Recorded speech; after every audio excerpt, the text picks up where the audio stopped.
Hello and welcome to another devlog. I hope you're doing great. So last episode, we gave the game some variation and made it endless. The player can now also die in multiple ways. One, by falling down into the spikes which have sprung up all around the jungle, and two, if the player falls behind too much, they get devoured by the jungle fire, which is chasing them at all times. I'm fairly satisfied with the gameplay so far, but after receiving some feedback, it seems the game is still rather unforgiving, and if the player is just a little off with their button presses, they pay a hefty price. I also realized that it's difficult to get a score beyond 20, and considering that most of the variation happens when you have a score over 50 points, that clearly has to change. That's why in this episode I'm going to focus on making the game a little more forgiving, and hopefully bringing the average score up a bit in the process. What I ended up with is an ability system. The idea is that when you're having issues in the game and can't proceed, you can tap on a purchased ability and that ability will help you out. This is going to be a mobile game, so I feel there is a need to clarify that these abilities won't charge you real money, but some other currency you'll acquire by playing the game. So with that said, let's get started.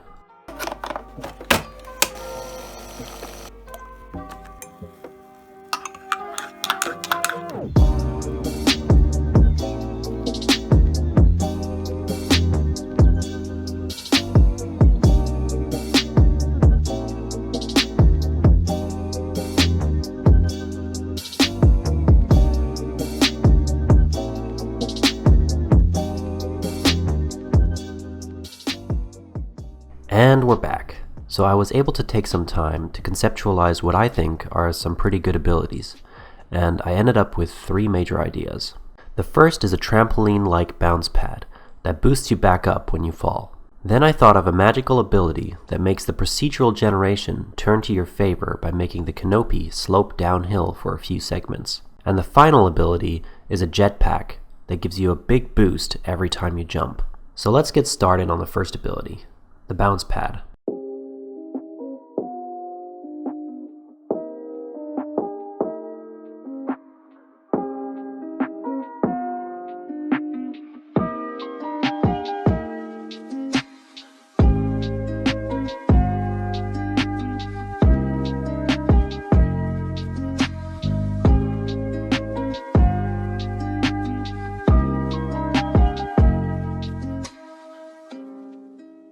As you can see, when you activate the ability, a little bounce pad passes underneath you and stays there until you fall and are then bounced back up to safety. The bounce pad is destroyed in the process. I know it is fairly unrealistic to have a trampoline appear underneath you at will, but then again, so is this entire game. And I think it might actually be more realistic than the other two abilities. To spawn in a bounce pad, I'll have a button on the right side you can press if you purchased one before the round started. I feel like this already is a really nice feature to have, as you won't be punished so severely for missing just one mine. Balancing this ability is another question though.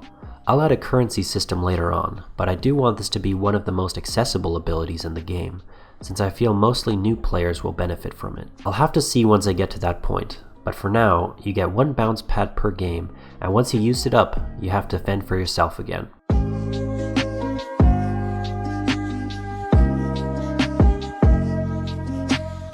Next on the list is the sloping ability. I've played the game quite a few times now, and one thing I realized is that it feels really good to jump a downward slope. You can skip so many ropes with one jump that it feels a little like getting an advantage when a chain of these slopes are generated. So why not make it an actual advantage in the form of an ability? Anyway, that's the idea with the sloping ability, and with that said, I'll just get to it and see what I can do.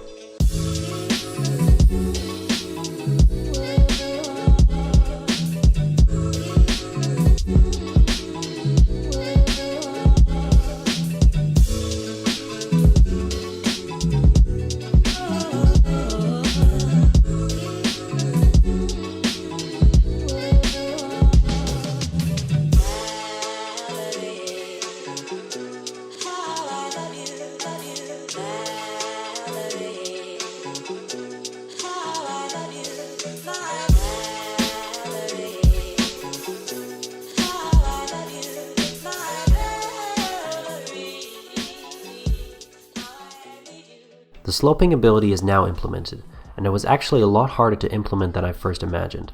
Since the rotation for the procedural section is set exactly once when it is spawned, I had to figure out a way to relay the information to it, that the rotation won't be random for this particular section but instead predefined. I ended up doing this by instantiating a passive object which sends an event to the frontmost section as soon as it is generated. This event contains the rotation angle for the slope. I send this event as many times as I want the ability to go on for, and once all the events are fired, the passive object self-destructs. After testing the ability a few times, I noticed something. When I pressed the button to activate the ability, I didn't get instant feedback like with the bounce pad. Instead, I had to wait some time until I saw that the following sections indeed did slope downhill. This might be the most abstract ability, since it is more of a passive effect than an object that is spawned into the world. So I'll have to make sure to signal to the player adequately that the ability is in effect, otherwise I feel the player might not know what, if anything, is happening. I'll do that with the small indicator in the corner of the screen to indicate that the ability is currently in effect. In fact, I think now that I have this in place, it seems reasonable to have the indicator be there for all abilities, and not just for the one. This makes the game more consistent and gives you just a little more feedback for your actions. Now that that's done, I'll move on to the final ability.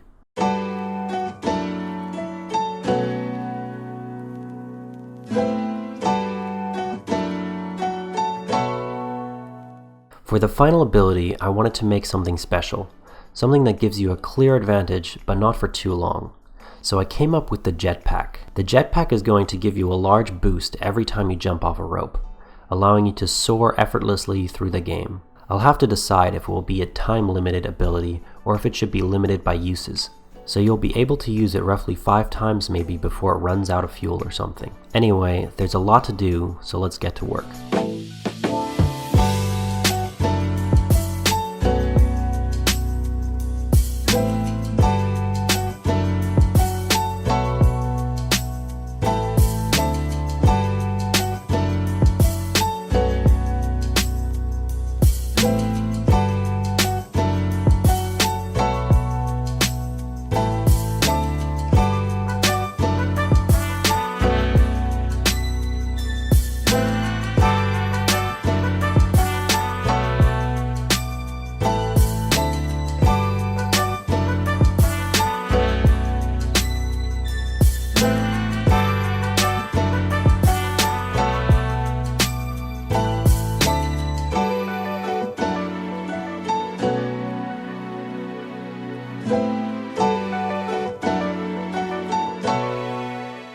The slope ability was difficult, but to balance it out, thankfully the jetpack was rather simple to implement. What I have now is this rectangle on the player's back once you activate the ability. There's also the indicator in the corner showing that the ability is active. So when I activate the ability and jump, you'll see there's a particle burst like the jetpack was just fired and the player soars pretty far compared to the regular jump. This is so far my favorite ability, because it really makes the game feel effortless for a short time.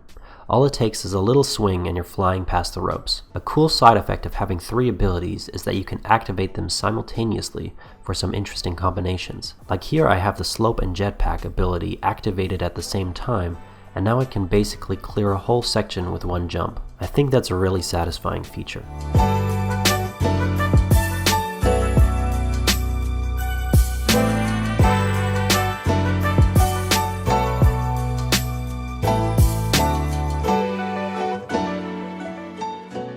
Well, that's it for the special abilities. In hindsight, this was my favorite thing to implement, even though I ran into some roadblocks along the way. The primary thing I still need to implement regarding the abilities is balancing, for a few reasons. Firstly, as a temporary solution, the player gets one of each ability at the start of the round. Of course, this will have to change in the future, most likely when I implement the currency system, which will happen in the not-so-distant future. Secondly, I'll have to look into adjusting the effectiveness of the abilities themselves, as you can combine them in some interesting ways that gives you a little bit too much of an advantage in my opinion. That's the end of this devlog. I hope you enjoyed this episode. If you're interested in the future development of this game, definitely consider subscribing, and a like is always appreciated.